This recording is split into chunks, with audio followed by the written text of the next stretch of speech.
অমলকান্তি আমার বন্ধু। স্কুলে আমরা একসঙ্গে পড়তাম। রোজ দেরি করে ক্লাসে যেত, পড়া পারত না। শব্দরূপ জিজ্ঞেস করলে এমন অবাক হয়ে জানলার দিকে তাকিয়ে থাকতো যে দেখে ভারী কষ্ট হতো আমাদের। আমরা কেউ মাস্টার হতে চেয়েছিলাম, কেউ ডাক্তার, কেউ উকিল। অমলকান্তি সেসব কিছু হতে চায়নি। সে রোদ্দুর হতে চেয়েছিল।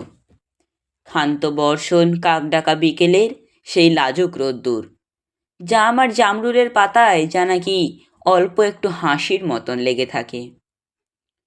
আমরা কেউ মাস্টার হয়েছি, কেউ ডাক্তার, কেউ উকিল। অমলকান্তি রোদ্দুর হতে পারেনি। সে এখন অন্ধকার একটা ছাপাখানায় কাজ করে। মাঝে মধ্যে আমার সঙ্গে দেখা করতে আসে, চা খায়, এটা ওটা গল্প করে, তারপর বলে, উঠি তাহলে। আমি ওকে দরজা পর্যন্ত এগিয়ে দিয়ে আসি। আমাদের মধ্যে যে এখন মাস্টারি করে, অনায়াসে সে ডাক্তার হতে পারত। যে ডাক্তার হতে চেয়েছিল, উকিল হলে তার এমন কিছু ক্ষতি হতো না। অথচ সকলেরই ইচ্ছে পূরণ হলো, এক অমলকান্তি ছাড়া।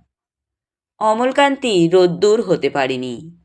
সেই অমলকান্তি রোদ্দুরের কথা ভাবতে ভাবতে ভাবতে ভাবতে যে একদিন রোদ্দুর হতে চেয়েছিল।